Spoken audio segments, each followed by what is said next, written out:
Deuxième épître de Timothée, chapitre 1. Paul, apôtre de Jésus-Christ, par la volonté de Dieu, selon la promesse de vie qui est en Jésus-Christ.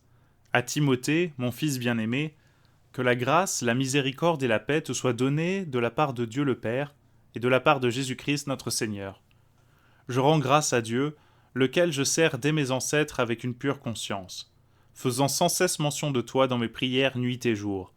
Me souvenant de tes larmes, je désire fort de te revoir afin que je sois rempli de joie, et me souvenant de la foi sincère qui est en toi, et qui a premièrement habité en Loïs, ta grand-mère, et Eunice, ta mère, je me suis persuadé qu'elle habite aussi en toi. C'est pourquoi je t'exhorte de ranimer le don de Dieu qui est en toi par l'imposition de mes mains, car Dieu ne nous a pas donné un esprit de timidité, mais de force, de charité et de prudence.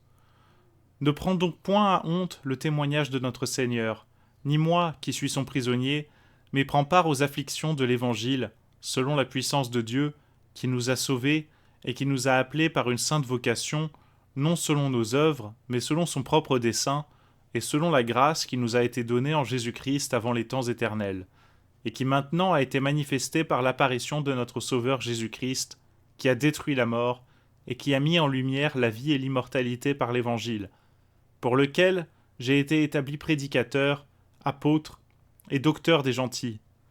C'est pourquoi aussi je souffre ces choses.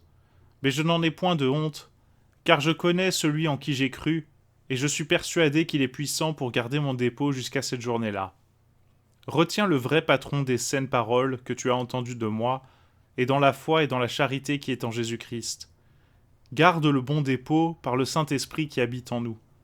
Tu sais ceci, que tous ceux qui sont en Asie se sont éloignés de moi, entre lesquels sont Phygèle et Hermogène. Le Seigneur fasse miséricorde à la maison d'Onésiphore, car souvent il m'a consolé et il n'a point eu honte de ma chaîne. Au contraire, quand il a été à Rome, il m'a cherché très soigneusement et il m'a trouvé. Le Seigneur lui fasse trouver cette miséricorde envers le Seigneur en cette journée-là. Et tu sais mieux que personne combien il m'a rendu de service à Éphèse. Deuxième épître de Timothée, chapitre 2. Toi donc, mon fils, sois fortifié dans la grâce qui est en Jésus-Christ, et les choses que tu as entendues de moi devant plusieurs témoins, commets-les à des personnes fidèles, qui soient capables de les enseigner aussi à d'autres. Toi donc, endure les travaux comme un bon soldat de Jésus-Christ. Nul qui va à la guerre ne s'embarrasse des affaires de cette vie, afin qu'il plaise à celui qui l'a enrôlé pour la guerre. De même, si quelqu'un combat dans la lice, il n'est point couronné s'il n'a pas combattu selon les lois. Il faut aussi que le laboureur travaille premièrement, ensuite il recueille les fruits. Considère ce que je dis. Or le Seigneur te donne de l'intelligence en toutes choses. Souviens-toi que Jésus-Christ, qui est la semence de David, est ressuscité des morts, selon mon évangile, pour lequel je souffre beaucoup de maux, jusqu'à être mis dans les chaînes, comme un malfaiteur. Mais cependant la parole de Dieu n'est point liée. C'est pourquoi je souffre tout pour l'amour des élus, afin qu'eux aussi obtiennent le salut qui est en Jésus-Christ avec la gloire éternelle. Cette parole est certaine que si nous mourrons avec lui, nous vivrons aussi avec lui. Si nous souffrons avec lui, nous régnerons aussi avec lui. Si nous le renions, il nous reniera aussi. Si nous sommes des perfides, il demeure fidèle. Il ne peut se renier soi-même. Remets ces choses en mémoire, protestant devant le Seigneur qu'on ne dispute point de parole, qui est une chose dont il ne revient aucun profit, mais elle est la ruine des auditeurs. Étudie-toi de te rendre approuvé à Dieu, ouvrier sans reproche, enseignant purement la parole de la vérité, mais réprime les disputes vaines et profanes, car elles passeront plus avant dans l'impiété.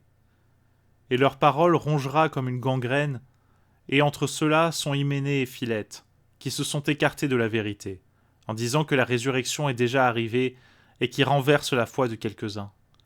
Toutefois le fondement de Dieu demeure ferme, ayant ce sceau. Le Seigneur connaît ceux qui sont siens. Et, quiconque invoque le nom de Christ, qu'il se retire de l'iniquité. Or, dans une grande maison, il n'y a pas seulement des vaisseaux d'or et d'argent, mais il y en a aussi de bois et de terre, les uns à honneur et les autres à déshonneur. Si quelqu'un donc se purifie de ces choses, il sera un vaisseau sanctifié à honneur et utile au Seigneur, et préparé à toute bonne œuvre.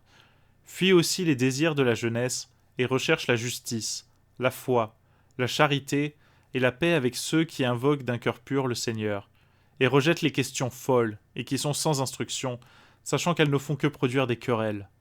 Or il ne faut pas que le serviteur du Seigneur soit querelleur, mais doux envers tout le monde, propre à enseigner, supportant patiemment les mauvais, enseignant avec douceur ceux qui ont un sentiment contraire, afin d'essayer si quelque jour Dieu leur donnera la repentance pour reconnaître la vérité, et afin qu'ils se réveillent pour sortir des pièges du démon par lequel ils ont été pris pour faire sa volonté. Deuxième épître de Timothée, chapitre 3.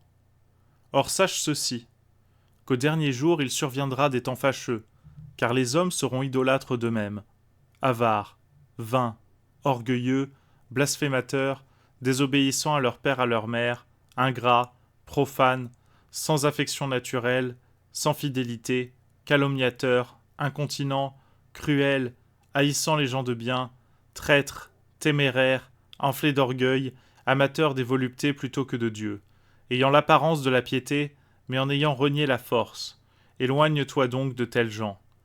Or, d'entre ceux-ci sont ceux qui se glissent dans les maisons, et qui tiennent captives les femmes chargées de péchés et agitées de diverses convoitises, qui apprennent toujours, mais qui ne peuvent jamais parvenir à la pleine connaissance de la vérité. Et comme Janès et Jambres ont résisté à Moïse, ceux-ci de même résistent à la vérité, étant des gens qui ont l'esprit corrompu et qui sont réprouvés quant à la foi. Mais ils n'avanceront pas plus avant, car leur folie sera manifestée à tous, comme le fut celle de ceux-là. Mais pour toi, tu as pleinement compris ma doctrine, ma conduite, mon intention, ma foi, ma douceur, ma charité, ma patience, et tu sais les persécutions et les afflictions qui me sont arrivées à Antioche, à Iconie et à Lystre. Quelles persécutions, dis-je, j'ai soutenues, et comment le Seigneur m'a délivré de toutes. Or, ceux aussi qui veulent vivre selon la piété en Jésus-Christ souffriront persécution. Mais les hommes méchants et séducteurs iront en empirant, séduisant et étant séduits. Mais toi, demeure ferme dans les choses que tu as apprises et qui t'ont été confiées, sachant de qui tu les as apprises, vu même que dès ton enfance, tu as la connaissance des saintes lettres, qui te peuvent rendre sage à salut, par la foi en Jésus-Christ. Toute l'écriture est divinement inspirée et utile pour enseigner, pour convaincre, pour corriger et pour instruire selon la justice, afin que l'homme de Dieu soit accompli et parfaitement instruit pour toute bonne œuvre. Deuxième épître de Timothée, chapitre 4. Je te somme devant Dieu et devant le Seigneur Jésus-Christ, qui doit juger les vivants et les morts, en son apparition et en son règne. Prêche la parole, insiste dans toutes les occasions, reprend, censure, exhorte avec toute douceur d'esprit et avec doctrine, car le temps viendra auquel ils ne souffriront point la sainte doctrine, mais aimant qu'on leur chatouille les oreilles par des discours agréables, ils chercheront des docteurs qui répondent à leurs désirs, et ils détourneront leurs oreilles de la vérité et se tourneront aux fables. Mais toi, veille en toutes choses, souffre les afflictions, fais l'œuvre d'un évangéliste, rends ton ministère pleinement approuvé. Car pour moi je m'en vais maintenant être mis pour l'aspersion du sacrifice, et le temps de mon départ est proche.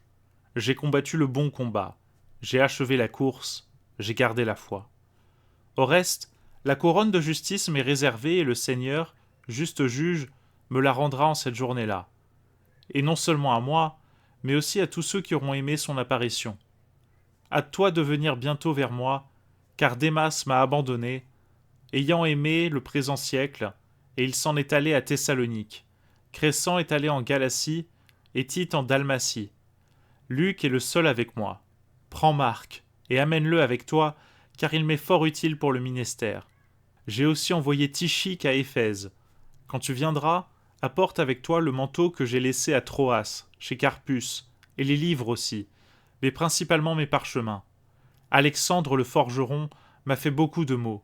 Le Seigneur lui rendra selon ses œuvres. Garde-toi donc de lui, car il s'est fort opposé à nos paroles. Personne ne m'a assisté dans ma première défense, mais tous m'ont abandonné. Toutefois, que cela ne leur soit point imputé. Mais le Seigneur m'a assisté et fortifié, afin que ma prédication fût rendue pleinement approuvée, et que tous les gentils louissent, et j'ai été délivré de la gueule du lion. Le Seigneur aussi me délivrera de toute mauvaise œuvre, et me sauvera dans son royaume céleste. À lui soit la gloire, au siècle des siècles. Amen. Salut Pris et Aquilas, et la famille d'Onésiphore. Éraste est demeuré à Corinthe, et j'ai laissé Trophime malade à Milet. Hâte-toi de venir avant l'hiver. Ubulus et Pudens, et Linus et Claudia, et tous les frères te saluent. Le Seigneur Jésus-Christ soit avec ton esprit, que la grâce soit avec vous. Amen.